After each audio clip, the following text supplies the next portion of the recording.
with Felicia and Jalicia. Hi everyone, today we're going to talk about entrepreneurship. I have had my own businesses and I also know what it feels like to just graduate from college and trying to figure things out. And you're wanting to determine if, I want to go into corporate America or I want to work for myself. And that can be a very hard decision, especially if you're an artist. Well, I think that coming out of college, it was a little stressful for the first week of trying to figure out like what exactly do I want to do with my life, what exactly I want, like what are my inspirations and goals that I actually want for my life. And I had to realize what's going to actually pay the bills and what's going to help me do what I love to do. So you just graduated college, and are you still passionate about the major that you chose going into college? I am passionate about dance. I love dance. It's a way that I love to communicate. I am passionate about it, but I realize that it's not making me the money I want to be making right after. Realizing that college is more than just getting good grades. It's about networking and learning other people's perspectives and knowing how to work with others. I think that's the biggest thing. If you don't use those resources while you're in college, then there's no point of you even going. Unless, you don't want to work with people. But I feel like college is a great way of learning how to connect with others. Okay. What were your thoughts on coming out of college? Were you thinking that you wanted to go straight into your industry and build your own business and be able to work for yourself? My senior year, I think I really realized that my goal coming into college, I actually looked at my application like months before I graduated. I was like, what did I say I want to do? And I was like, what? It has changed. I always said I wanted to own my own studio, and realizing that I had an opportunity where I could own my own studio, but I didn't have the funding as a college student to own my own studio or the dancers that I needed to continue to have that money coming in. And I remember, was it your senior year or junior year that someone had reached out and they were looking to sell their studio? Yeah, that's what I was saying. But they were looking to not sell the business. Just the And the space. business is more important than the space. Really taking the space, just taking on a liability. Yeah. Without having the students that are going to bring in the revenue. So that wasn't a great choice. If you're going to take that risk, you can do that on your own. So let's get into some of the benefits of being a business owner. The number one benefit would be flexibility. Well, I feel like that's also a good thing and a bad thing. So it could be both, yeah. Yeah, because then you can overwork yourself by being your own Yeah, so boss. you have the ability to be flexible, but then it's like, do you take that time to utilize that flexibility? Because it all depends on you. Mm-hmm. Also, it depends on what are you trying to do. Are you trying to have your own dance studio? Are you trying to have your own photography studio? Or event planning, or a restaurant. A restaurant, you have to be there. There has to be someone there in charge at all times. So you definitely have to take that into consideration. If you're picking something like a restaurant or a daycare center, then someone has to be there. You just can't take off. If you're a photographer or you're a freelance instructor, you can take off when you want to. However, financially, you may not be able to afford to just take off when you want to. And consistency is important in business. And so flexibility could be a benefit, but then it can also be a disadvantage because you're working a lot. You're not going to get a paycheck if you don't show up. So it's not like you're going into work. Regardless, as long as you show up, you get a paycheck. If you don't work, you don't get paid. And so it's a good thing or bad thing. If you think about COVID and how all the small businesses are really hurting, and you gotta think about, what if this can happen? But also go for your dreams. Like, it doesn't matter. Like, if it's God's will, it's God's will. If you go for your dreams. One of the other advantages of being an entrepreneur is that you also have the ability to learn new things. Mm-hmm. So it does give you the opportunity for self-growth and development. And one of the great things about doing that as a business owner versus someone that's working for an employer is that now becomes a tax deductible expense. So you're getting to invest in yourself. So when you're buying additional camera equipment, or if you're taking any kind of editing courses, that is now tax deductible. Where normally that would be something you would have to pay for, or even the software that you use to edit your photos. It's now tax deductible. And so photography came to you on the back end. She was just talking, it's like, oh, you should really try to do photography. And I was like, oh, okay. So I started taking pictures, and then my professor was like, you're really good at it. And then people were like, oh, can you take my pictures? Can you take my pictures? So then I started taking pictures, and then I added another minor, and I completed it. I've learned a lot from my professor that's a photographer, and I'm still able to go to his studio and practice whenever, and I can email him, and he's quick to respond back.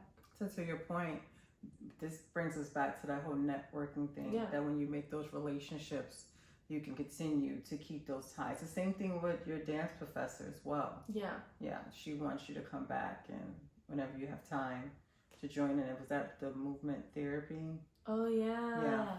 To get my master's. Yeah.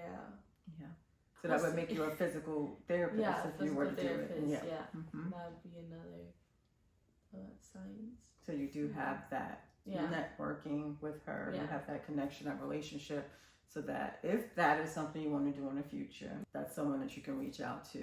So it's definitely important that when you're in college that you keep those connections, because you never know when you may need those connections. You never know when someone may know somebody that knows someone as well.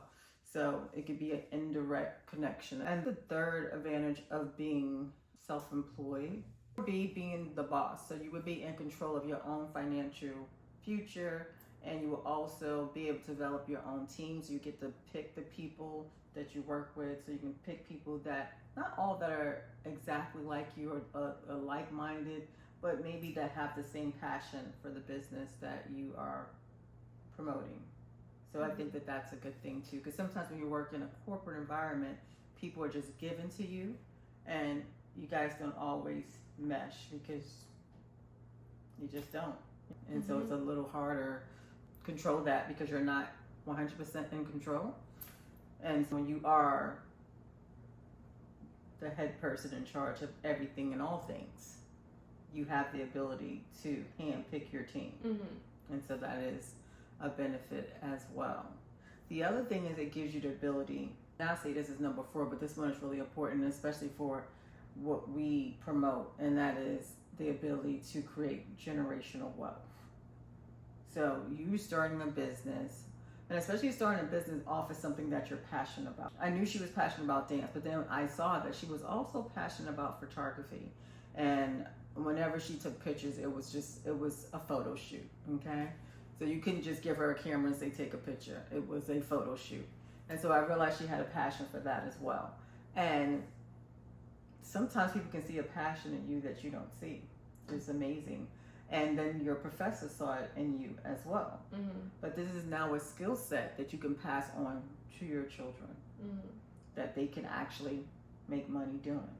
So if you have the ability to start this business, there's a business that you can pass down to the next generation. And with your regular job, you're not able to do that. You know, although I put that as number 4, for me, that would be the top one. So what would be the most important one for you when it comes to being the boss? Being the boss. Yes. Because me working under someone right now, it's like I'm doing my job and your job too. So I'm doing a job of 2 people. And I could just do my own job. Yeah, no, I totally get that. So there is the benefits, and then there's the disadvantages of being your own boss as well. And so we touched upon one of them, and that is that although you have the flexibility, sometimes you don't have the time because everything depends on you. So you have to put in the work. Another disadvantage could be the financial risk, because you are investing your money. And so if it doesn't work, that's money that you've lost. And then also the stress knowing that it all depends on you, and especially when you have people that work for you, because not only does it affect your family, but now you're responsible for other people's families as well.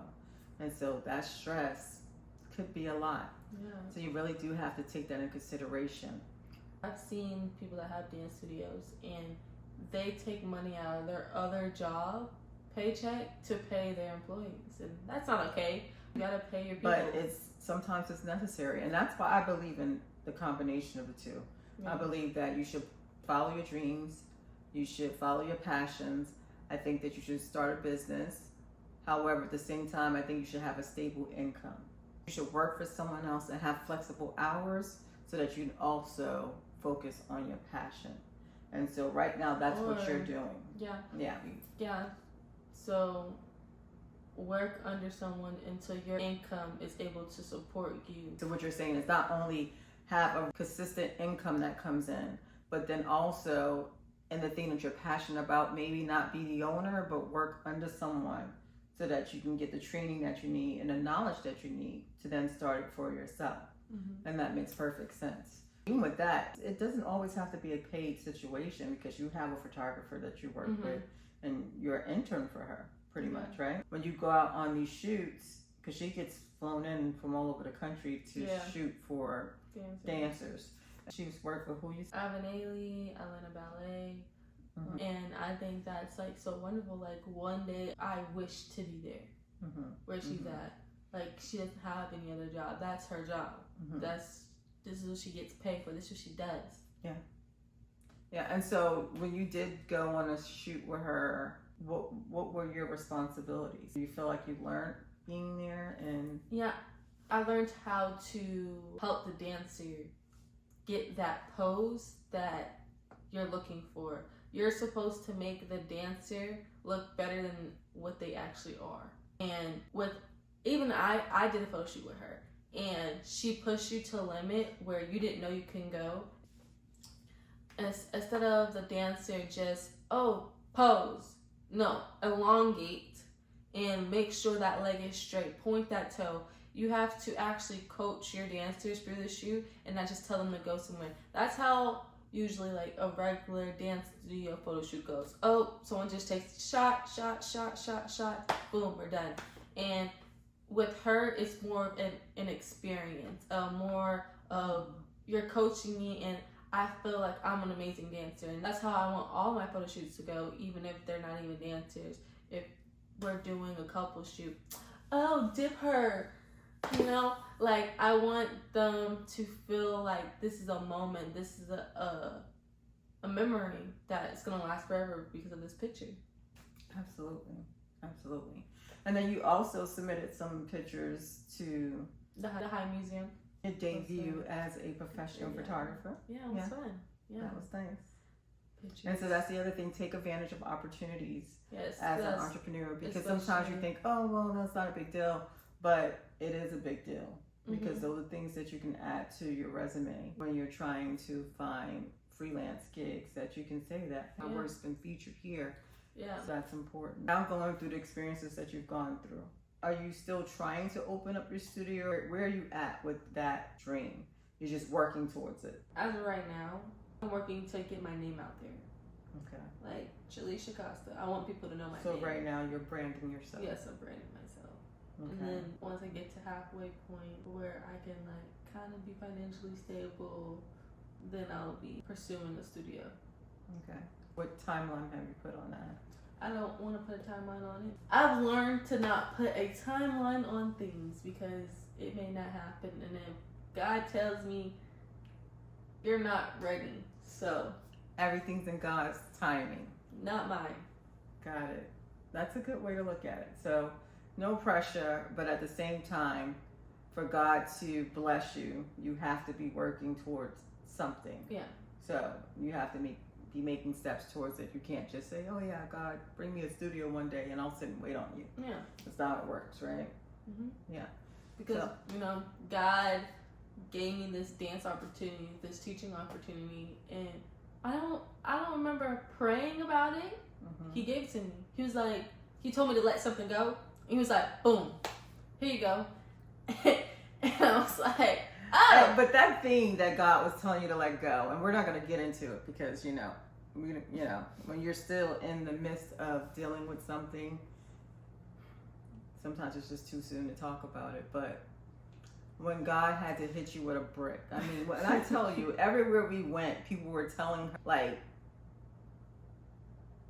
let this thing go. Let it go. Let it go. And just as if I had sent them an email and told them what she was going through. And at first it was just subtle hints. And then finally it was just everything just flowed out of the person's mouth and we went to a church that we had never been before. So the people, no one there knew us. Yes. So that was an eye-opening experience. Yeah. Me personally, I was scared. Like, God, you're talking to me. I know you were talking to me beforehand, but I know I wasn't listening. I know, but I'm trying to listen now. I'm trying to. You have to listen to God. You gotta follow God. I'm scared. Like, I don't think you understand. God is literally talking to me, and I've never, like, people that have these testimonies, and I'm like, testimonies. Like, I believe in your testimony, but it's like, I never, like, personally had testimony. Like, God's speaking to you. God's speaking to me. Like, you think God is speaking to you. Yeah. Like, you have, like, this relational, like, oh, yeah, God. no, God with God, said, you have this relation. I'm talking to you. Yeah.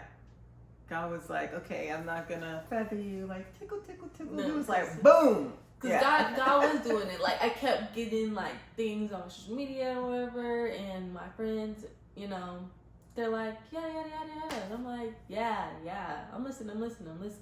But in the back of my head, like, maybe not. But now, like, the last straw was like, come on, girl. I'm talking to you right now. Could not deny it. For So. sure.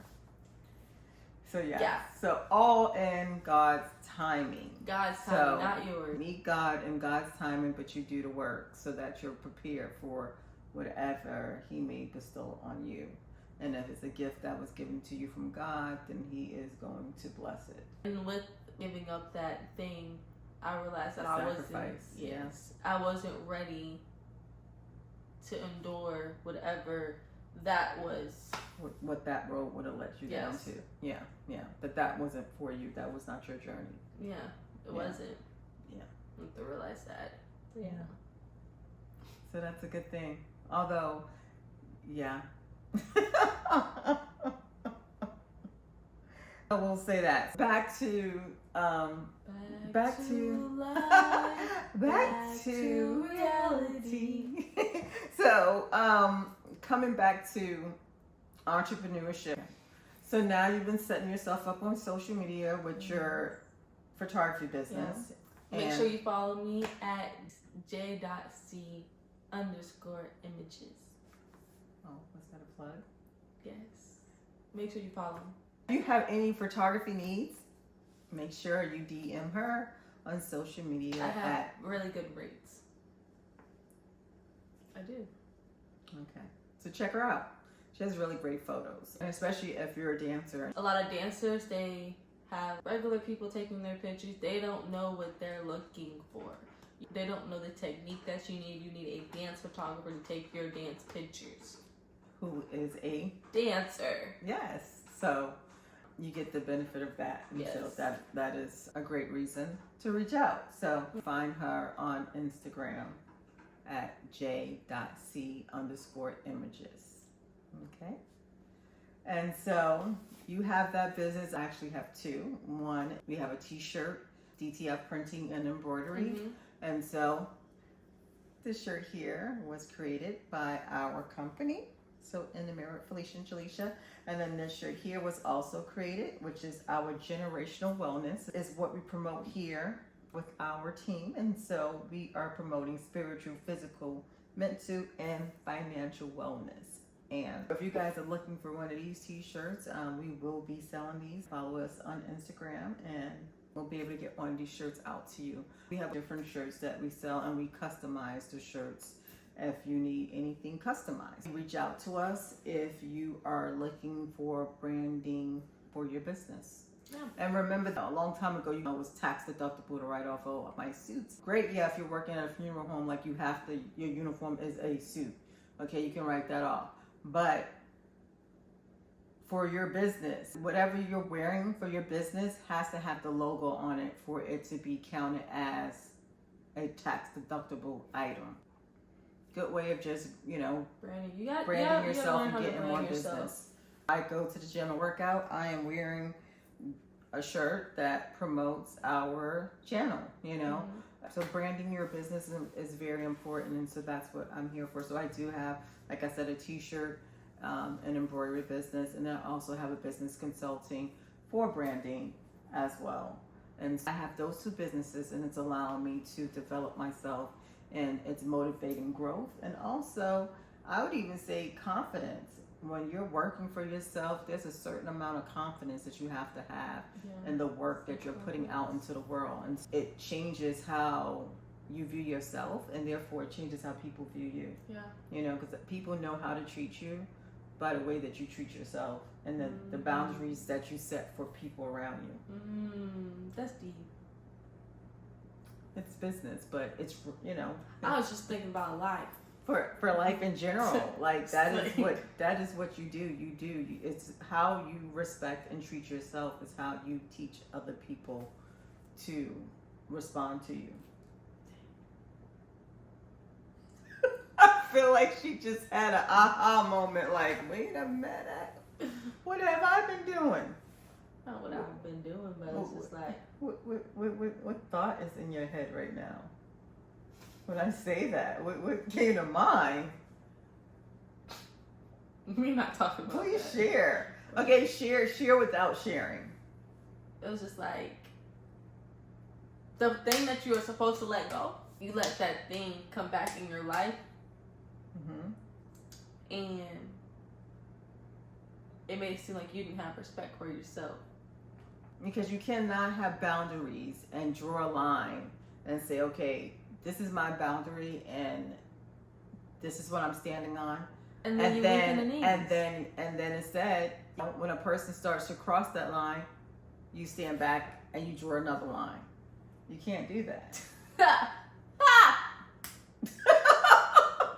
Because if you look at it from a visual perspective, you're pushing yourself further and further away from where you're trying to get to each time you step back to allow someone to do something to you that they should not be doing. We need to wrap this up. When you have your own set of values. And so this is, guys, we just walked into a whole nother show. So our next episode is going to be about boundaries, because clearly on this generational wellness channel, we need to talk about boundaries. I know this is my baby girl, so she knows that boundaries is my number one thing. Even with your blood relatives, boundaries matter. And she's always been raised that way. So for her to go off on her own, and then all of a sudden, I think you kind of assimilate into your environment.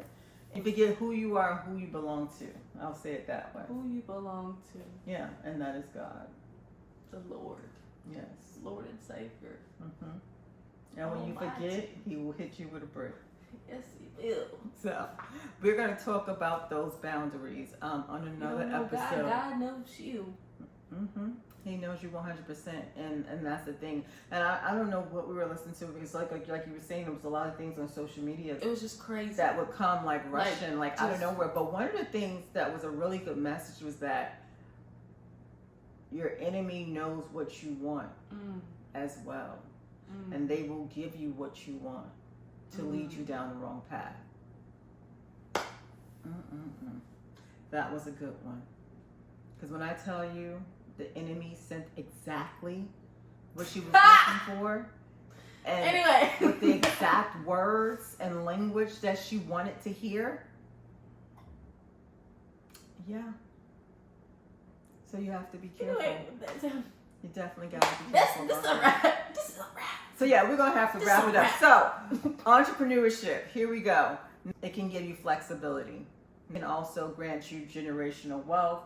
It gives you the ability to have self-growth and development. and it gives you the ability to be the boss. But at the same time, I want you to look on the other side of that, and that is it does come with financial risks. It comes with you dedicating a lot of time to making sure that your business grows. And because it is depending on you, it can cause you stress. Mm-hmm. So if you're not built for that and you think that it may stress you out to actually be responsible not only for you, but if you also have employees, then that may not be the route for you to go until you work on yourself first. But what it will do, like I said, it will allow you to invest in yourself when it comes to self-development and growth. You'll be able to pay for certain programs and visit certain conferences that will help you with your leadership skills and things like setting boundaries and knowing how to say no, and all of those things.